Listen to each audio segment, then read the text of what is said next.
Okay, we'll be live in a few seconds here. Oh no, never mind, they are here.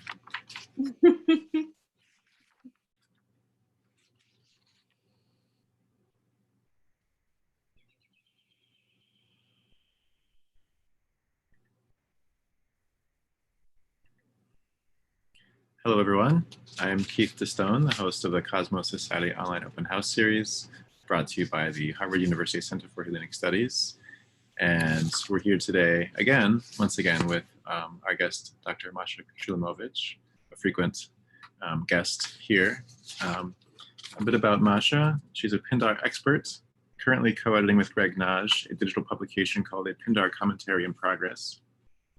Her ongoing project is the study of the poetics of space, geography, and landscape in ancient Eponychians, as part of which she directed an EU-funded project called Poetics of Space in Ancient Greek Victory Odes.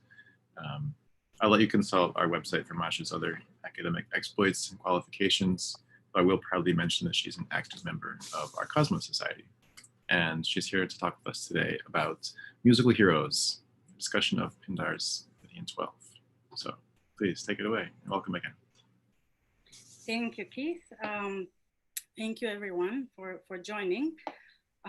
So this presentation, which I intentionally entitled as a discussion, and I really hope to get a lot of feedback because it's very much a work in progress, but it's a work in progress for a very interesting event, which I'm sure a lot of you at the Cosmos Society are aware of. And it's a preview event, Festival of the Muses, which is a preview for the next reinstatement of the Delphi Games, which is taking place if you don't mind, I will share my PowerPoint because this is also a bit of advertising.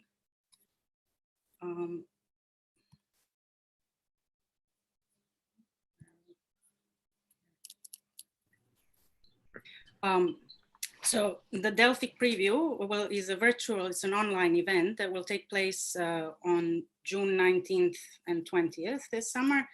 And what it previews, as I said, is the next year's 2021 reinstatement of the Delphic Games. It's co-organized by the Center for Hellenic Studies, along with several other institutions. I put the link on which you can see the whole program. And as I'm sure many of you are aware, the Cosmos Society has a preview event on the 17th, which is a reading of Euripides' Ion. But those are the dates for the main event. So it will be live streamed, and there will be also added a collection of a lot of articles, audio material, videos. So it really promises, I think, to be an inspiring, multidisciplinary, multimedia event.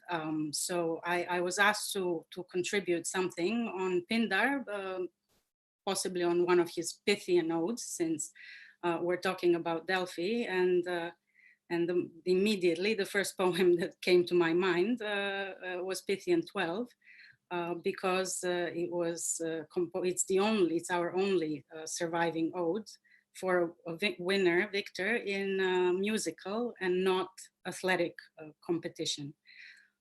So that's sort of the background for this presentation. And as I said, it's very much a work in progress. And what I really focused on so far was a translation of the ode, which is appropriately, since it's was composed for a musical winner, contains in some ways very technical musical language. Pindar, being the master of his art, he veils it very poetically. It reads like a beautiful ode, even if you don't know anything about the technicalities of Greek music. But that's why I think sort of paying close attention to his metaphors in particular really pays off in understanding what an advertisement he was making for music playing and the technicalities of new music that was sort of arising at his time and the controversies that were swirling around. So first of all, just about musical competitions, because we don't hear, when you hear agon, even for people who know Greek, agones, contests, competitions, we immediately think of athletics. But in fact, musical competitions were on par at certain festivals and games, were on par with other athletic competitions. And I think mostly our opinion and judgment about it is clouded, unfortunately, by several factors. But first of all, because the Olympic Pan-Hellenic Festival was so big and it overshadowed even the other three Pan-Hellenic festivals taking place in Delphi, Nemea, and Isthmia. And the Olympic Festival, for all of its greatness and fame, it actually didn't contain any musical competitions. It had contests in for trumpeters and heralds, which were necessary in announcing victors. And later, in later periods, some recitals were added, prose and poetry competitions, but not musical competitions proper, which were actually held at all the other three major Pan-Hellenic festivals. So the most famous, obviously, and the earliest was the Pythian, but Nemea and Isthmia also held musical competitions. So we tend not to think about it, I think, because we're so focused on the Olympics because of continuation or the modern day presence of the Olympics and sort of parallels with the ancient Olympics. But other festivals and other non-Pan-Hellenic, smaller local festivals also featured musical competitions. So in one of my guiding sort of open-ended questions, the guiding questions that I posted, I asked Keith to post, these were really questions that I was thinking about when I was reading the ode. And I wanted to emphasize that there is very little difference. I think they're all agones. They're agones in athletics, agones in music, and they're both referred to as technai, as the skills. And we will see this particular word used in our ode today. But they were musical winners in musical competitions, were on par with winners in athletic contests. So not only do the Olympics overshadow the presence of musical competitions at other Pan-Hellenic festivals, but also the fact that we have very little evidence about ancient music. I think that's also a factor in our modern ignorance or not paying that much attention to that aspect of ancient competitions or ancient life in general.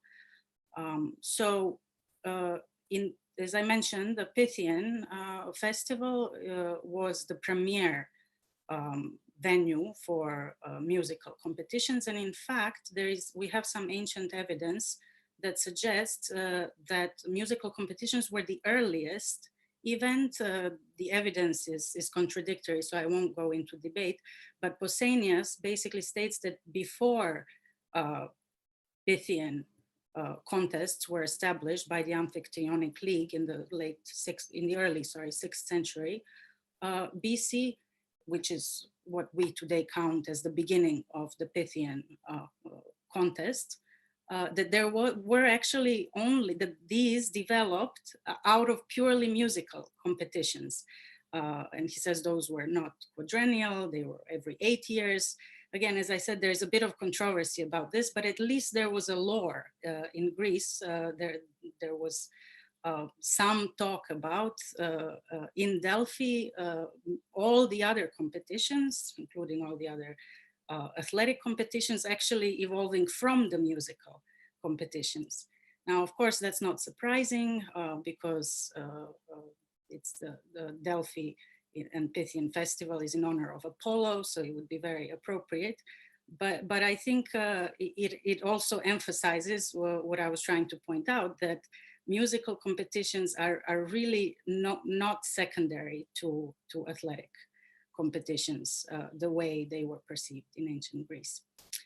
So to our particular winner, in particular, unfortunately, we have, as I said, the only victory ode we have for a competitor, music competitor. And there were in Delphi, in the classical period, there were three kinds. There were competitions in avlos, which is what Pythian 12 is for, in kithara, and originally in singing accompanied by avlos. That event was abolished soon after it was instituted. I have a theory of my own, which I can share later why, but so avlos and kithara were the two main musical events in Delphi. Our winner in Pythian 12 was quite a famous musician in his time, is Midas from Akragas, modern day Agrigento in southern Italy, in southern Sicily. And he was, as I said, a famous auletes or avletis. And just to give us a sense of what that meant in the ancient world, we have plenty of archaeological evidence for pipe playing. This is what avlos is generally translated in English these days as pipe or pipes. It used to be translated as flute because, as you can see here, the auletes is in the middle in this vase, and confirming what I was just saying, he is here in the center surrounded by the athletes, right? We have a discus thrower, a javelin thrower, a long jumper, and I think this is supposed to be a pentathlete, and then on an equal footing, a player of avlos. Now, the reason why I prefer to say avlos is because, as I said, people used to translate it as flute. You can understand because it's a wind instrument and it sort of resembles flute, but it's not. It's misleading because it's a woodwind instrument. So more closer to modern day oboe or clarinet. The reason why it's translated, I think, as pipe or pipes, because it's usually double pipe, is because in fact the skill of playing it is closest to modern day pipers, actually. And I would like to show you, I hope it will work through the live stream video, a wonderful, wonderful reconstruction of ancient music based on, as I said, very scant evidence, which we do have of some musical notation and the instrument making.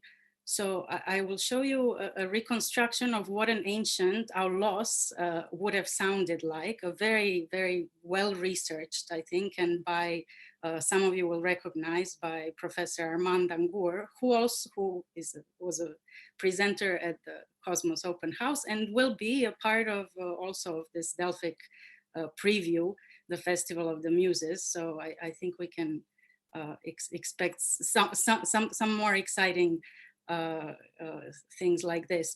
So I will just, you will see a reconstruction of ancient music by the musicians that they found were most suited for playing avlos are actually modern day pipers.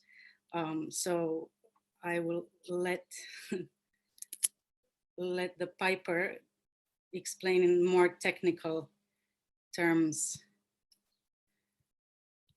how this would have been played. You can see it, right? You can see the video? Yep, okay. I hope there's no streaming interruption. And then it's a question of working out how the instrument was played. So this is an aulos, or a double pipe. And it's made of deer bone. And the reeds are made of Mediterranean cane, grows everywhere, like a weed. And a single tube, which you delicately scrape and heat up and squeeze and clamp. It's wide bore compared with later double pipes. The other instrument we play from maybe 2 or 3 centuries later, wood, and a narrow bore. This one is a powerful instrument, outdoors, accompanying 50 singers in the temple for the dance.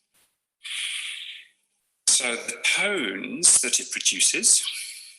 It's fascinating. They clearly didn't want a great big range, because as you can see, they're similar length. And they basically are one note apart. So you've got one going la da da da da, and the other one going la da da da dum. And that means there's lots of overlap, and you can play games with the dissonance between the two notes. You wouldn't be able to do if they were offset. These instruments give us a range. You can't, it's basically an F sharp, a little bit below an F sharp, an octave. And that is, it lies beautifully with the evidence that really supports the constructions of the notations. So yes, when I accompany the rescue chords with this, we're able to play it at the same pitch. It took a long time to figure out how to do that, because the two lowest notes aren't available on a single pipe. So by switching the F sharp and the G between the two pipes, I can actually play them.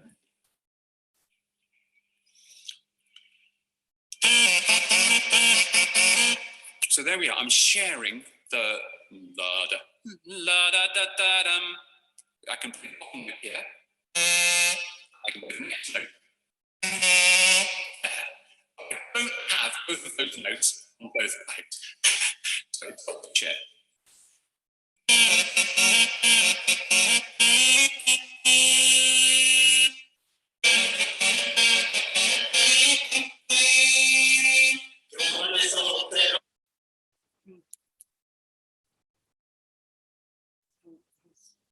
Switch back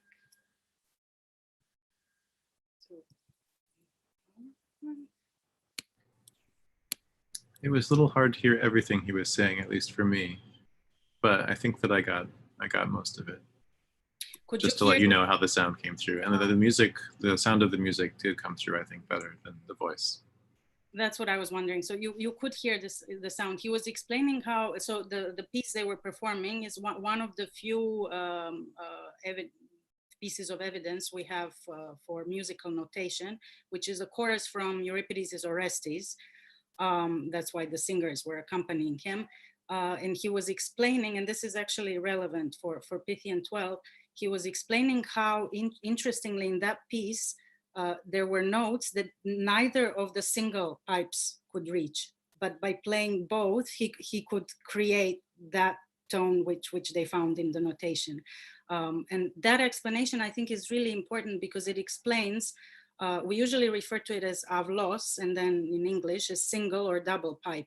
But the truth is that the single pipe was very rare, and it became obsolete in practice, in usage very, very quickly, precisely because this double pipe, doing it with two, could reach a lot more different notes. And avlos, in fact, was the references we have to it always, and we will see in Pythian 12, are always to variation, multifaceted, poikilos is always the word, and many synonyms used. So that's something that characterized avlos, but I think in particular this double avlos was precisely because the combination could create tones and notes that a single one couldn't. Okay, so I just wanted to, because we are talking about music and reading about music, I thought we could get at least as close to the sound of it. And we could maybe link, I can actually put in the chat a bit later, or we can link it to Cosmos. The full video is really for people who are interested in ancient music and very rigorous academic reconstruction of it. It's about 20 minutes long, and it's really, really worth watching. I just picked our instrument of the day. So maybe finally to turn to Pythian 12. As I said, one of my questions was related to the first one. So what is the relationship between athletic and musical competitions? And consequently, does Midas get a different kind of ode in type, in format than the other athletes? And my answer, diplomatic answer would be, well, yes and no, but I would say more no. it is a very typical victory ode. And when we start reading it, in the first passage I'm looking at, the opening, until we don't even know that the athlete is, that the winner is not an athlete, but a musician. We have all the typical Epinician elements. We mentioned where the winner comes from, and those of you who listened to my previous presentation, which had to do for an athletic victor, you will remember the opening is very reminiscent. We get this miniature landscape description of the victor's hometown. It's Akragas. The invocation is to the nymph of the same name, but it is really the city. The city is the most beautiful of all the mortal cities. It is abode of Persephone. Here it probably refers to, there was a big archaic temple in Akragas, Teutonic deities. And so Persephone is very often mentioned in connection with that particular Sicilian city. There were two rivers, so the city is on a hill. It's well fortified, but around that hill there are two rivers, and one of them was in ancient times also called Akragas.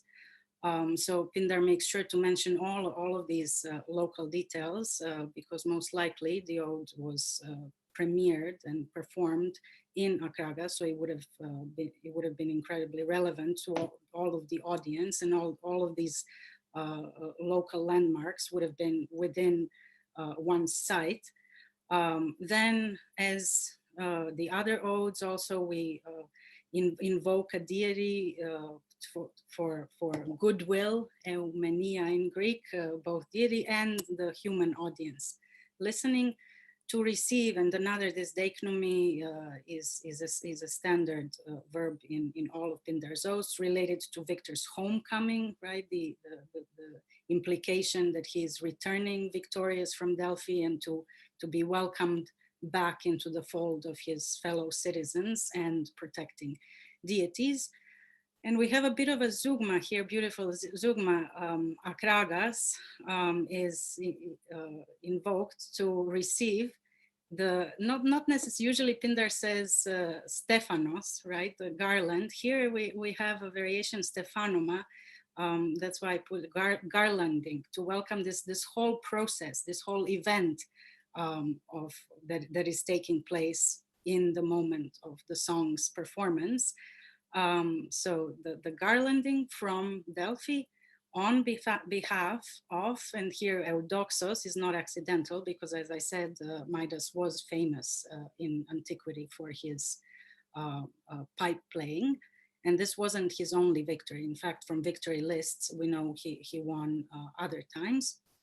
And finally, the man himself, who was victorious over Hellas, over all of Greece, in the skill that I mentioned. So the word that is very often used for all sorts of other athletic abilities is techne.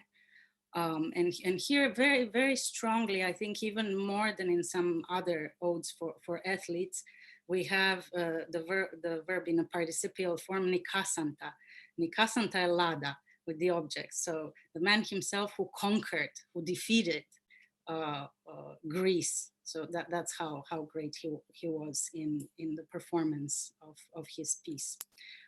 So in terms of the opening, it's a pretty typical Epinician opening until we get to, so I'm repeating here this line, the man himself who was victorious over Hellas in the skill which, and for readers and listeners familiar with the genre, the victory ode, we know, hearing this relative pronoun, which or who, we expect a mythical opening, which we in fact get here. And it is here for the first time that we realize that we're dealing with a musical competition. So the skill, which once Pallas, who was Athena, invented, and will continue. So this relative pronoun, which I like to call it's a hinge, because it refers back to what we were talking about, the skill, but then it opens up sort of a new section of the ode, and usually a mythical section. In this case, the myth is the invention of the melody, the invention not necessarily of the pipes themselves, that's not what Pindar mentions here, but the invention of the melos by Athena. And then the myth tells the story of how she invented it. So our myth, there is a mythical section, just like in other epinicians, but our myth will deal primarily with the origin, the etiology of a particular melody associated primarily with aulos. And that is a lament, or here in this passage, in this section, it's called threnos. We will see in the later one, another Greek word is gogos. And in that sense, the myth really reflects the event that we are celebrating. We will see the hero and his exploits involved in the myth is almost, not exactly, but almost skipped over. It's the myth of Perseus and killing of the Gorgon is just alluded to in a very elliptical way, sort of mentioned, because we are really focusing on Athena and her invention of the melody that is particularly associated with the pipes or with avlos. So here I will read it carefully. So Athena invented the skill of playing, right? Not the pipes themselves, but the skill, as she interwove, and that's one of those beautiful metaphorical expressions, but particularly also used in music and music for pipes. As I was saying, pipes are, our loss is associated with these incredible range of notes and very often referred to as very emotional music. That's why it's appropriate for lament. So the interweaving is a particularly appropriate expression here. So she interwove the thick and fast lament or threnos of the fierce Gorgons. Athena did. Thick and fast here, believe it or not, is also a pretty technical term.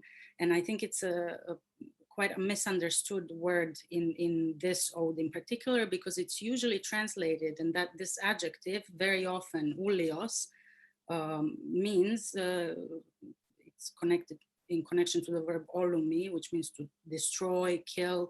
It's often translated as destructive or deathly.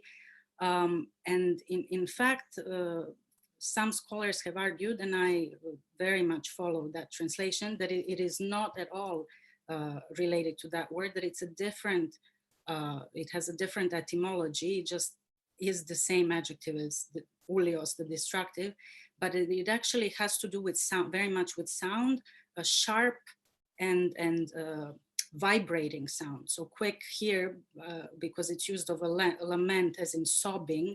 I think that's what it refers to here, the sobbing of Medusa's sisters. Thick and fast seem to be sort of the closest that we could get to oulion. It's used very often of birds' cry, which is why deathly or destructive doesn't work. So it's sometimes translated as shrieking, but in any case, very sharp, high-pitched, and if not vibrating, then yeah, just sort of quickly moving. So it's another technical term we get, and modifying the noun threnos, right, which is sort of standard term for the genre of lament. And I will talk more about it when we get to its synonym, ros.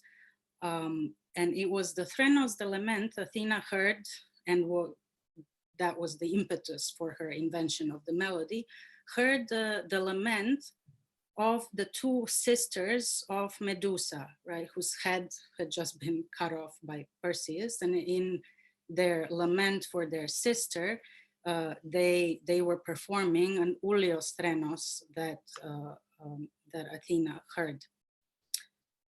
And then we get a little bit into a little bit more detail. From under the maiden's heads, unapproachable heads, right? They were turning everything into stone with snakes coming out of them. She heard it. I'm repeating, she heard it, the lament pouring as it poured out with agonizing pain. And here again, I don't think it's accidental that we have leibomenon. Usually for threnos, we have similar synonyms like heo to pour out, but the fact that we here have a word that's related to libations, I don't think is accidental, because we are dealing, that was a sort of verbal libation pouring out of the Gorgon's mouths. Okay, so now, after we have introduced, this is really, I would say, the myth of the ode is Athena's invention of this melos. So we just very, very quickly give the background for why the Gorgons were lamenting. Did I think I? Oh, this is the wrong translation. I will read the Greek and translate. So she heard that when, when Perseus shouted in triumph, presumably,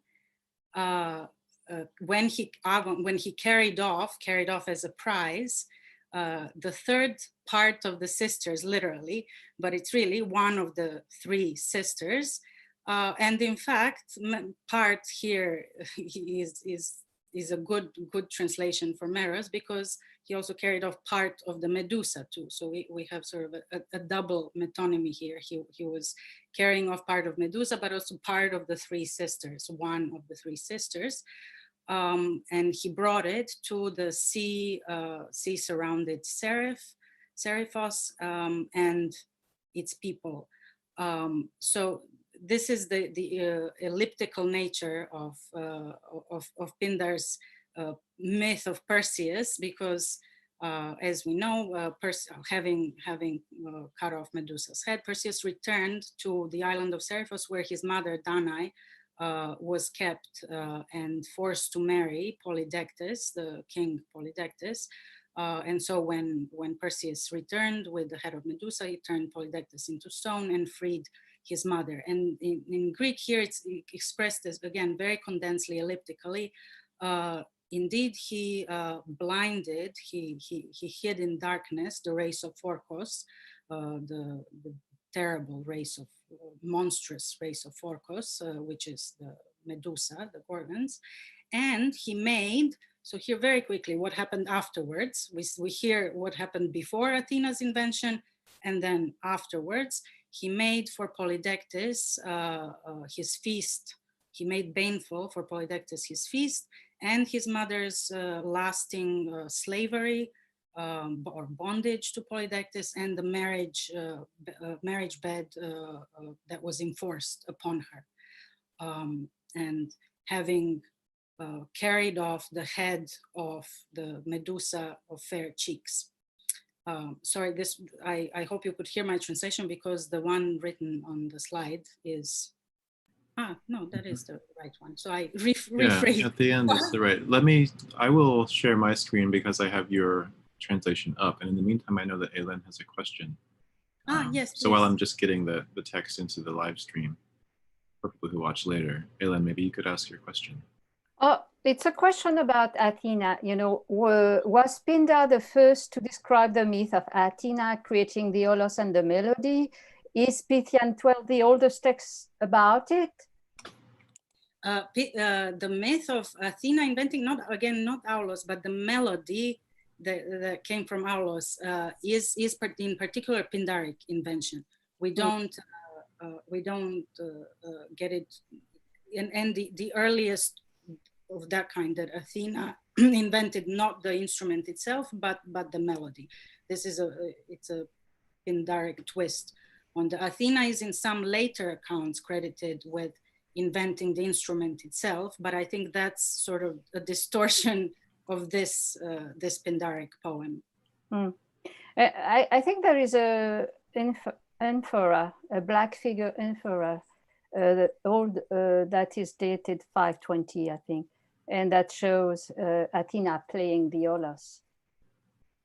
So in the visual evidence. Yes, so maybe there's something before Pindar that shows also Athena in relation with the others. Athena was definitely associated with pipes, but the variations on this, in particular, whether she invented the pipes is later than Pindar, and this Pindaric, her inspiration by the melody, and I think it's not accidental, because Pindar is composing at a time of great innovation in music, and in particular in pipe playing. And in musical circles, there was a lot of controversy, particularly in Athens. From Athens, we have the most evidence, but it seems that in Athens, more than in other parts of Greece, there was a certain group of musicians that resisted these innovations in general in music, but in particular with aulos music. And it's clear that Pindar here is participating in that debate, and I think defending it too. And I think we can assume that he was in his compositions and in his musical score for the odes, that he was following these latest developments. So I think it's very much reflected in this ode, what is happening in the contemporary music. So I think it is not surprising that he focused on the melody rather than the instrument itself. So it's possible that there was a myth of Athena inventing aulos beforehand, but he sort of switches it a little bit to fit his purposes. Yes, thank you very much. That is yes. No, that's a great question. I'm really glad you asked me, because it's not. I was looking for a long time to see whether this is the earliest myth, and I was thinking it can't be Athena invented. That was sort of somewhere in the back of my head. Athena invented aulos. But I think what Pindar here is doing is an original twist, because he's not saying that she invented the instrument itself, but this melody, the focus is so much on the melody and what the melody sounds like, both coming from the Gorgons initially, and then how Athena teuxe, a verb related to techne, the skill, how she crafted the melody, right? So. Maria, I saw you had something to add about Athena at this point. Maria Zanto, I think. Yes, I want to follow up Masha's wonderful comment about the invention of the melody. And well, there are later sources who actually say that Athena invented the aulos, and in a way she threw away the aulos because she saw the reflection of her face, how aulos made her face becoming puffed, and threw it away. And then Marsyas took over this instrument and to continue this tradition. So I wanted to ask Masha if we have like this later formation or a later tradition about the origin of the original instrument. Did it follow some kind of, how shall I put it, like literary tradition of ancient musicians, or was it something that came out of the Hellenistic tradition of philology, that everything should fall into place?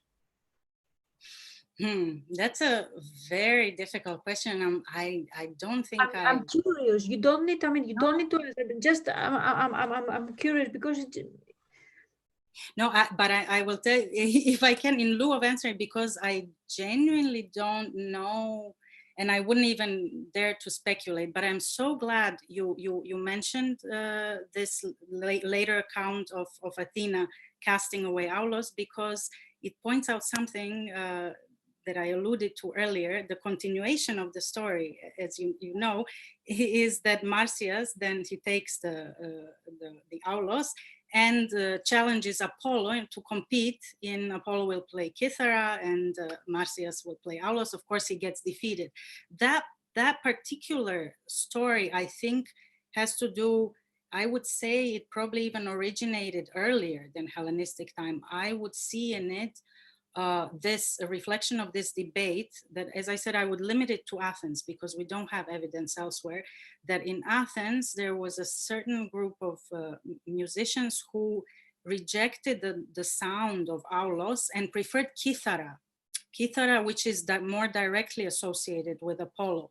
And in Athens we get all of these musical debates where Kythera is rational, that's the way the music is supposed to be. Aulos drives people crazy, it's just mad music, it's irrational. And so, in fact, I think that particular story influenced secondary scholarship too much. Unfortunately, I think there's a move backwards from that, because it was, I used to read a lot about how all over Greece, Aulos was associated with Dionysus, with madness, with, as I said, this emotional, high-pitched, variegated music, Apollinian as opposed to, and of course we're all, I'm sure all of these people were influenced by Nietzsche as well in this rigid bipolarity. And to that, I would just say, look at Pythian 12. Look at Pythian 12, we are celebrating the melody of Aulos at Delphi in honor of Apollo. And I think Pythian 12, if anything, is the best evidence against this rigid bipolarity or such generalization, that it was all over Greece. And that's how generally Aulos was viewed as opposed to Kythera. So where that later myth comes from, I think it originates from these 5th century genuine debates when Aulos was becoming more popular, and as they added the double reed and reached all of this more variegated tonalities, that I would see there the origin of that later story of competition between, this lowly satyr, who does he think he is? He plays Aulos, as opposed to the divine Apollo, rational, calm Apollo. So could we say somehow that in a way, this debate between Aulos and Kythera, as you said, is definitely of, shall I say, Athenocentric origin, and it reflects the Athenian anxiety of the steady and gradual innovation or handing over, yes, from Kythera to Aulos. So the people or experts in music saw this gradual overtake of Aulos or spread into what has been thought, decorum. Or could you just comment on that, or let us know more details? I get this right. Are there any more insightful information? Do we have more information about that? We do. In the last couple of days, the last 10-20 years, there has been a lot written about it. And in fact, so definitely Athenocentric, but most of our understanding of the classical period, ancient Greece, is Athenocentric by definition. But I would go even further, that it's not just Athenocentric. I think even within Athens, the focus has been over-exaggerated on this duality, as I said, rigid bipolarity. Of course, if you compare them, you can contrast them, but I don't think that there was this, you know, Aulos is Dionysiac, crazy madness. Kythera is that's an exaggeration. I think even for Athens, I don't think it was a majority view. Let's say there were some, as you suggest, probably musical conservatives who did not like this development, in particular for music in Aulos, and it's spreading popularity. So there was a reaction, but I don't think we can even say that was a majority view in Athens. But there was some kind of reaction. Huh? Yes, as there was and I think we can. I don't think it's accidental that you know, for this Delphic event, people will be reading Euripides' Ion.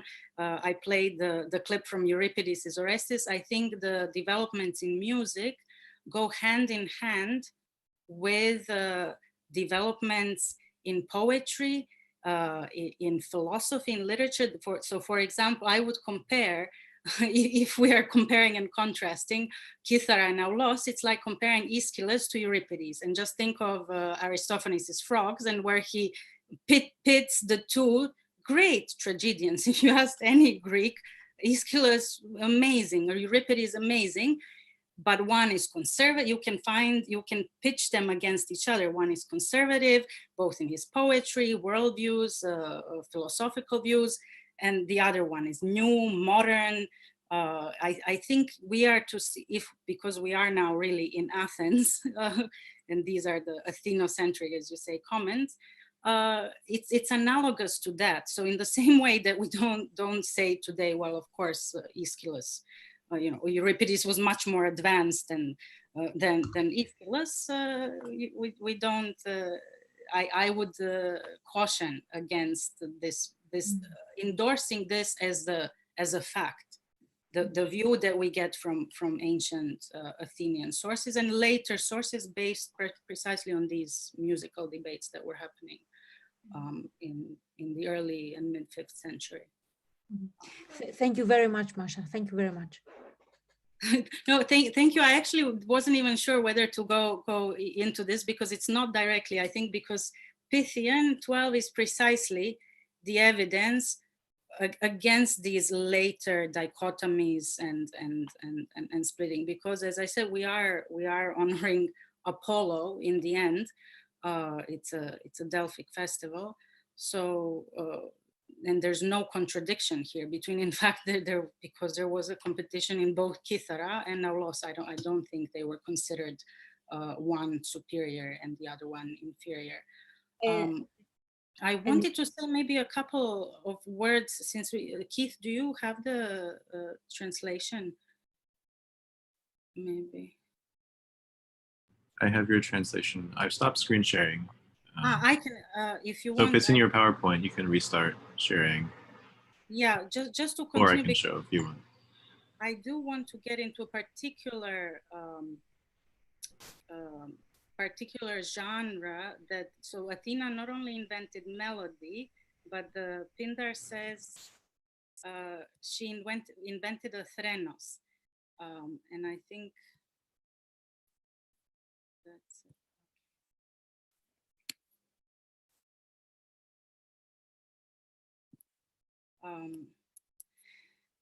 So she invented a threnos.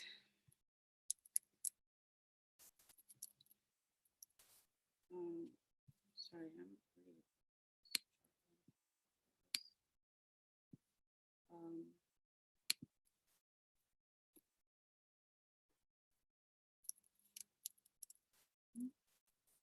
yes, we were here, right? So we are in the. I'll just continue where. So we are dealing with the myth in a very, very condensed and elliptical way, and we even very quickly, that is what he did, the son of Danae, sort of in a ring composition. We start with his triumphant try, we return to it, and we also mentioned his birth. He was born off, was fathered by gold that was flowing all by itself. Now, this is, as I said, the context of the myth is very quickly skipped over in the ode. And we continue with Athena's invention. But when from those pains of the sisters of Medusa, she, Athena, had rescued this man so near and dear, Perseus, she crafted teukein. So another, as I mentioned, the verb related to tekne, which is the skill of Midas. She crafted the melody, and here the melody is pamphonos, so another aulos adjective. It's a melody of every sound for the reed. So that was very appropriate. It's a very appropriate adjective for the aulos, so that she might reenact, and we get this verb mimeistai, with instruments, the echoing wail, goos, that was forced from the quickly moving jaws of Euryale, one of the sisters of Medusa. Now, I wanted to point out something that has been mentioned before, that the difference between goos and threnos. So both words, especially in classical and later times, seem to be synonyms, and they can be used interchangeably. But there is some evidence that threnos is a little bit, it's a more polished, it's a technical term for the whole genre of lamentations, whereas goos is a more sort of spontaneous individual cry, that, as in this case, this is the original Euryale's cry that then Athena crafts, she teuxes into a threnos, into a whole sort of developed, polished genre. And that's sort of also analogous to there are two passages relevant for this in Homer, in the Iliad, the funeral of Hector, where we are told there is a group of professional singers, aoidoi, who sings as a group in chorus.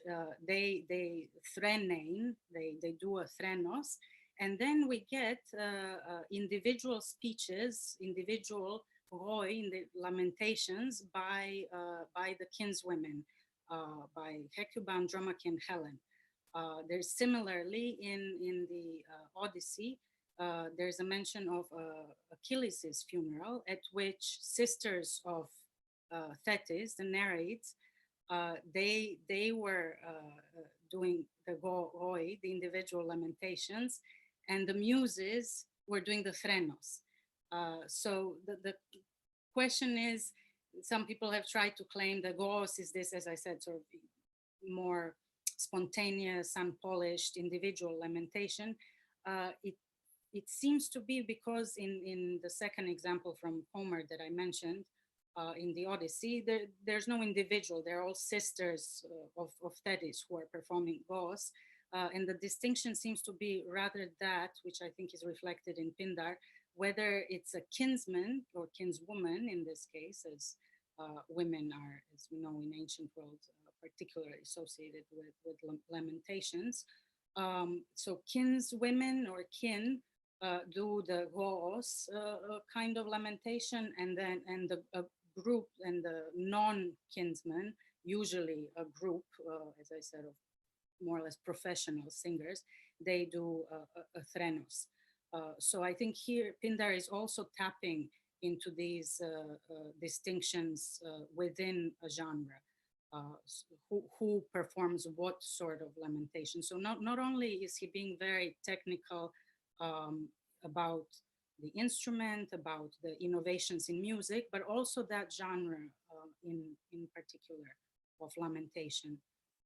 And I don't know if people have maybe questions about this part, but I sort of wanted to conclude by talking a little bit, discussing a little bit this, how is it that on one level we understand why Athena's invention of the melody would be appropriate theme, mythical theme for this ode, but how is it that we get this elaboration, really not just mention, but elaboration on the sound of lamentation in particular, and these different terms for who is doing the lamentation in a victory ode? how, and maybe sort of I will open this up because all of these are open-ended questions for people, those of you who read it. Did it strike you as inappropriate or unusual, or?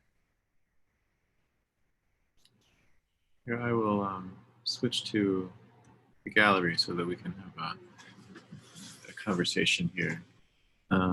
Georgia, I see your hand there. There's a question in the chat as well after you. Well, thank you very much, Keith. Thank you, Maša, very much. I'm very glad that you elaborate on trainers and goals, because actually it immediately strikes, a chord there. And it's not by, just very nicely said, it's not by accident that she invents, in a way, the professionalized type of lament, the trainers. And as you very much said, in Homer, the goals is almost the spontaneous cry of the women, of people suffering, so this is beautiful the way you elaborated. I cannot help myself but seeing in the very nice handout you pass on by we have the Greek text on the left, but you in a way sorted out specific words, and by doing that you in a way you hit more points. I just have to have it on my screen. There is a list of words which are so much integrated in the let's say musical contest genre, which cannot be considered coincidental. Alone, the meester, the mimesis, is something which is very interesting. And not only we're going to assume that the musician reenacts, that in a way looks up to a certain divine inspiration, but this is I'm sure this is the everybody remembers, this is the core idea of Professor Nage about the athletes. They reenact the heroic act by participating in the agones, in the contest. They try to pick up where the hero has left, and it's you can go back in a linear way. Another thing, the olvos, the bliss. This is something which supposedly the victors, I guess, in every contest achieve, but this is the word used for, let's say, used to describe the mortals going back to the heroes' tombs, and by touching the sacred space, they get some of the bliss. So I think they're all parallel worlds coming together, and I feel that Pindar is very much aware, and he doesn't see the distinction. So he doesn't see. He emphasizes the fact that there is no such thing. And I just wanted to close with the remark about considering the kalogagatia of Plato, which is a synergy of musiki, not only music as we know, but arts and gymnastiki, and training of the mind, training of the body. So I think this is a core element as well. Thank you very much for everything. I don't know what you think about that. Thank you. Thank you very much, Georgia. This was so many rich, I didn't make such rich comments, and thank you for pointing out. I'll start maybe from the middle or end, because I don't think we'll have time to go through the last slide, which is the closing of the poem that you quoted, the words that I put in parentheses, obos, and there's a couple of others. Those are just like the opening. I wanted to show that in structuring the ode, there is no, Pindar makes no distinction. This could have been for anyone, any victorious athlete and any winner. The language of the opening and the closing of the ode is analogous to odes for athletes. And as you rightly say, Plato and all the others in ancient Greece in general, I think there was a lot less distinction than we make today between what we would call, I don't know, sports and humanities, something like that. There was, that distinction didn't exist. But going back to your initial thing with Athena, yeah, here that's why Athena, the focus on Athena is more appropriate than on Perseus, because Midas is more like Athena. He imitates the way she imitated the Gorgons. So that's absolutely true. And I wanted to, you reminded me to point out another very sort of technical term in this case. It's the melody in particular of this lamentation of Threnos that Athena invents is polykephalos, and it's Pindar sort of unpacks it. It's not polykephalos, it's poloncephalon, the music of many heads, which works beautifully on the literal sense, right? There were two Gorgons lamenting, but at the same time, we know that the snakes that were on the heads of the two remaining sisters, they were echoing. There are other accounts which mention that they were hissing their lament. So there is that repetition from the Gorgon's mouth to the snake's hissing, which is also, there is a sound that Aulos creates that's very often compared to this hissing noise and to snakes. And in fact, we know that on the most technical level, in Pythian contests, a required element in competitions, there was an improvisatory part, an improvisation, which you could do beautifully on Aulos, precisely because of these great capabilities for musical range. But the required element, it's almost like in modern, I'm reminded of ice skating competitions. There is a creative program and a technical program. Part of the technical program was something called polykephalos hymnos, which had nothing to do with, Pindar somehow takes that technical term and makes it work also in the myth, because we have heads of many sisters. The sisters have snakes on their heads, which are hissing, echoing their own laments. So there, Pindar just beautifully, we get this, my sense is, after studying this ode, that he sort of takes all of this technical language and the latest musical debates and discussions of his day and transforms them into poetry, so that you can read beautiful poetry even if you don't know or are not concerned with these technical aspects. But if you are, you recognize this terminology, like the tune of many heads, which specifically refers to this big range of the melody that Aulos could play. So thank you. You touched on so many key points that I think is really worth. It's such a short ode, and I think very often skipped over. Precisely because we don't have any other evidence for musical competitions, but I think it really contains a lot of archaeology. Pays off. Philological archaeology is really fruitful in this case. Sorry, it was such a long answer. Do you mind staying for another couple of minutes? Maybe we're over time, but there might be some more questions. Absolutely. There was one in the chat, but it was kind of answered in the chat as well, about Plato banning the aulos. And it was going back to, I think, what you were saying. It had to do with the purported emotional aspect of the aulos versus other qualities that were more desirable. Yes, but I think in the latest exchange, we're talking about Plato's in general endorsement of artistic competitions, and as Georgia was saying, both the athletic and physical and mental and creative aspects of education, especially in terms of education. I think that's sort of what we were talking about. Mm-hmm.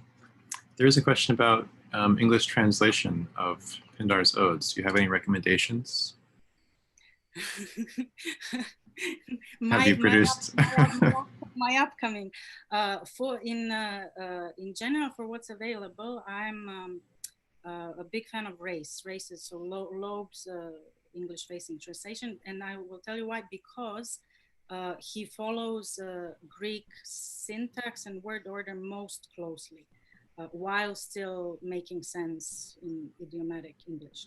So I think race is very, very good, especially if you care about Greek and want to sort of follow along Greek. But my project is as part of the online commentary on Pindar. There will be translations, and without any disrespect, in fact, because I love Ray so much and I rely on him so much, but my goal has been to sort of excuse the pun, to erase race. Sort of start with that translation and then work away from it to see if I can get, sort of get more. I like his syntax and word order, but some words, as I was saying, this ulios, I think in this case is something different. So it's maybe erasing is too strong a word, but sort of getting more outrage, more concept. What was that? Outrage. You might outrace him. I wouldn't dare. That would, as Pindar would say, that would be too much. That would be too much. No, just I think it's some of the sort of core notions and ideas that in fact really deserve in parentheses the Greek word, because there's no perfect English translation.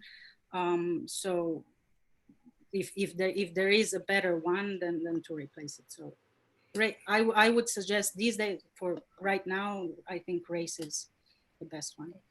And the races translation is recommended for another reason. It really dovetails with William Slater's lexicon.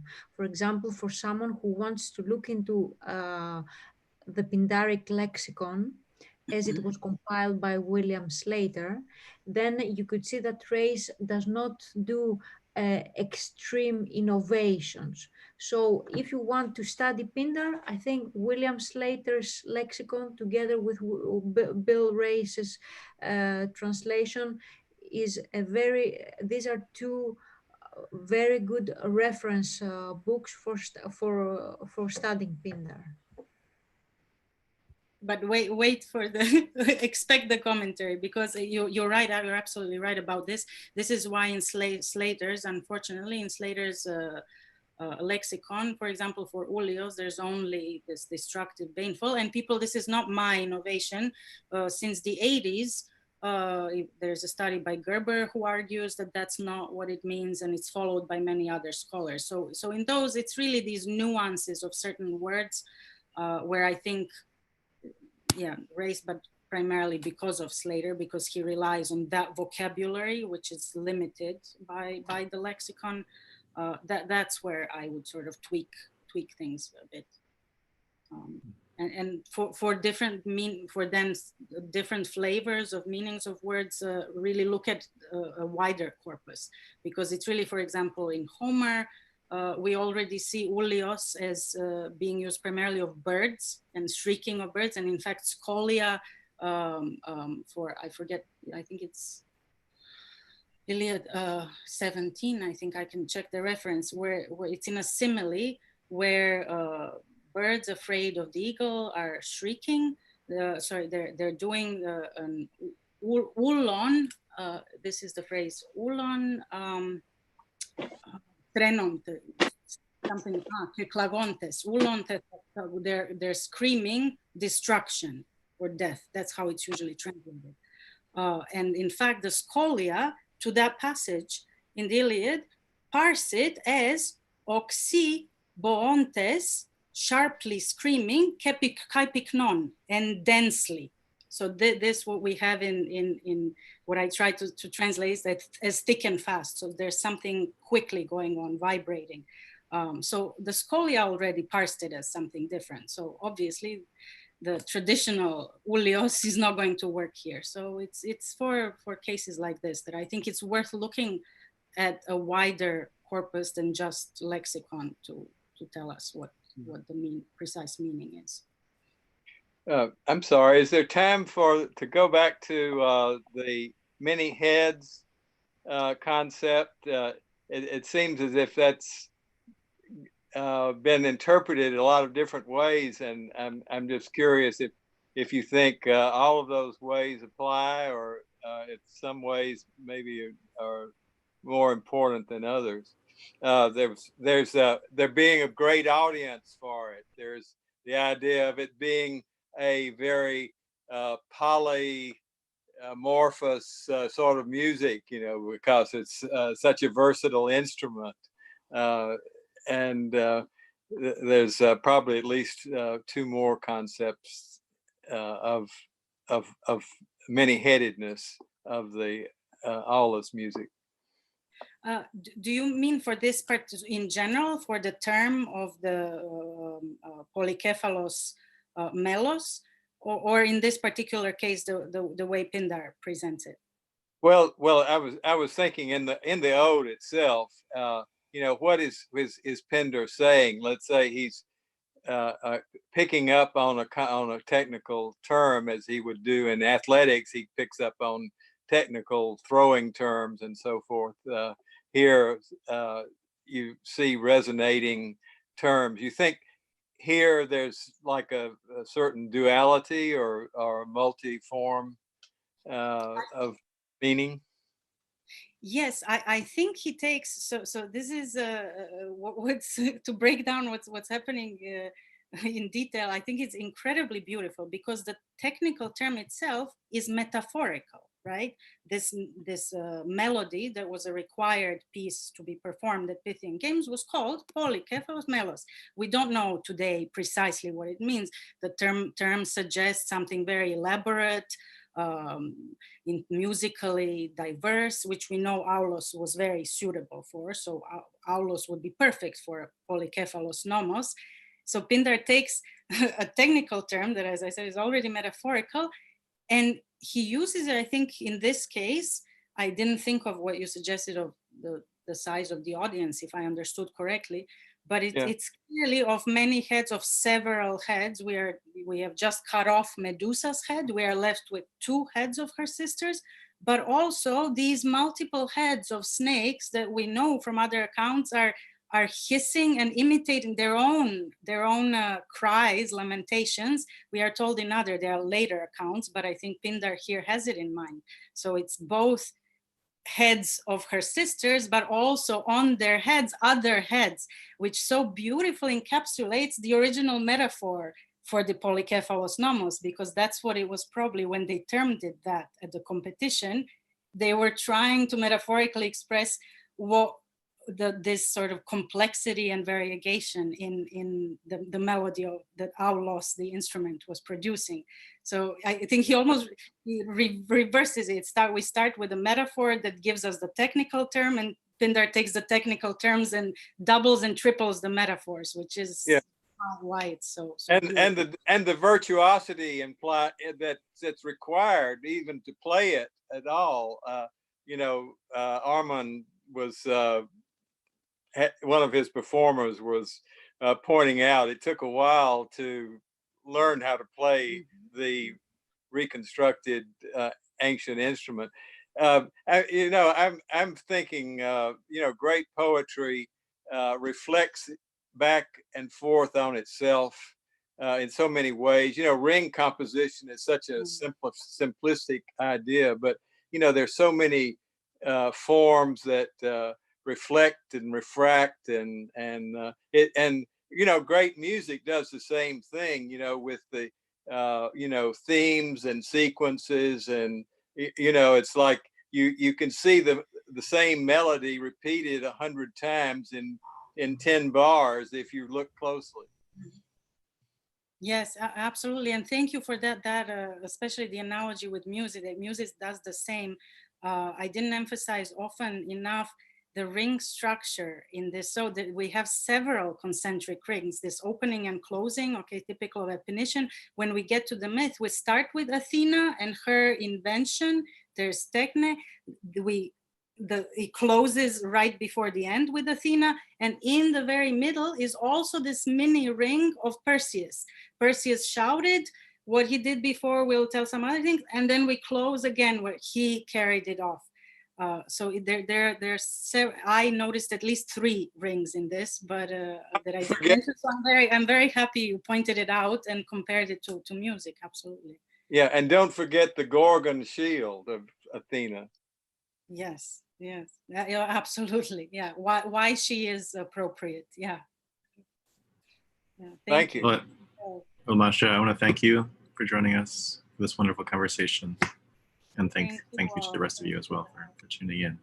So see you all next time.